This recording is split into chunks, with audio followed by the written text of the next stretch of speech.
Let's talk about concealed carry belts or belts in general when you are using a firearm specifically. Now, you could just use a really cool ratchet belt like this just for your normal belt, and that is perfectly fine. It's way easier to use than trying to use the old loop method where you have multiple holes, and if one hole doesn't work, then you have to try to make a new hole for it. This ratcheting system, put it in there, and you ratchet it to whatever you need. Need less room?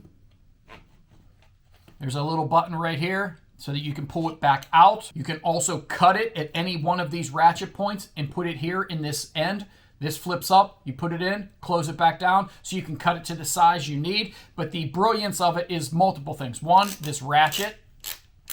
So you kind of have an infinite amount of possibilities. You don't have to cut new holes, but also it's a thick belt and it's pretty sturdy. Like, it doesn't fall over when you hold it up like this, right? It doesn't fold over like most belts do, and that's perfect for concealed carry, perfect for holding a holster on here, whether inside the waistband or outside the waistband. This is going to hold the holster a little bit better. If you have a heavy gun on a holster with a really flimsy belt, that holster then kind of leans over and the belt doesn't really support it. This is specifically what I use when I'm at the range and I have my sidearm on me, and it works great for me. This is what I use, and I would definitely recommend it.